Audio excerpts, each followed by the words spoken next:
はるもっこの初めての DIY。 はい、このテーブルはですね、はい、長年使ってきたテーブルなんですよ。もういただき物なんですけど、思い出がいっぱい、はい、なんですけど捨てるのはもったいないので、はい、今日は DIY お願いします。お願いします。素敵なものを作りたい。いや、そういうの好きだよ。楽しいよね。ね、楽しいね。初めてがっつり DIY、重い。これを買ってきたので、今時のねちょっとテーブルにしたいなと思います。はい、今時何なんていう？お願いします。お願いします。やっとついてた。よっ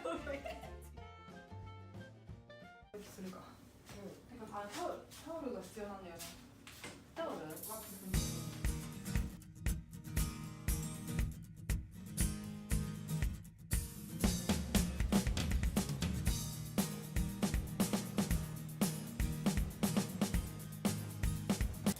私はワックス塗ります。これ。臭いね。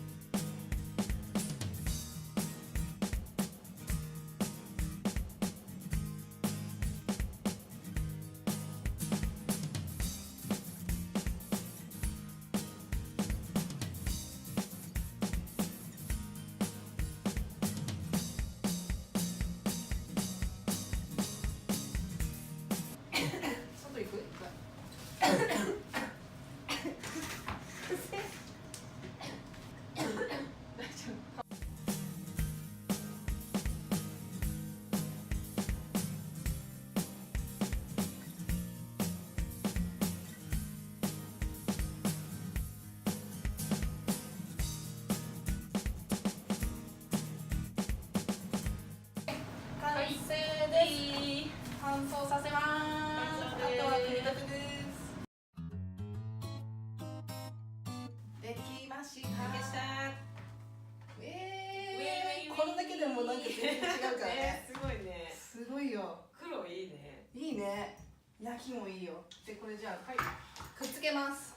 ネジで。ます。裏側はちょっとやっぱりやってないから。いや全然いいでしょ。で真ん中はどこ？重要じゃない？ですね。重要じゃない？メジャーないもんね。あるよ。あるの？いい。ちょうど90ですね。90だ。45。おばけちゃんに70。これじゃ。90引く73。17割2。7.5。8.5 にする？8。じゃあちょっとずらすね。ちょっとだけ。50でしょ？うん。43。ああ、ちょうどいいと思うよ。3.5、3.6、6か7。一応見えないかな。もうね、ネジが。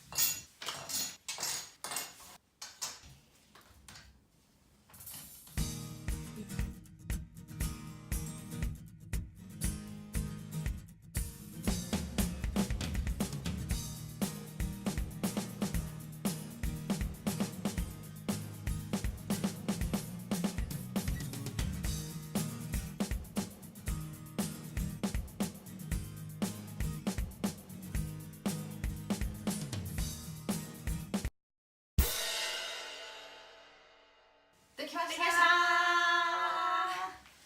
ー。ネジで留めました。止めましたけどね、どうだろう。じゃあこうしてみますか。せーの。おー、いいんじゃない？すごいいいんじゃん。いいんじゃない？いいんじゃない？おしゃれ。おしゃれじゃない？どう？いいよね。ここはすごいおしゃれじゃない？なんか目玉焼きが見える。朝食パンと。いいよ。こんなに完成、奇跡がねいっぱい起きたんだよ、サイズ感の。おお。大事に使います。めっちゃ綺麗だよ。めっちゃかっこいいし。生まれ変わりました。生まれ変わりました。ありがとう。初めての DIY でした。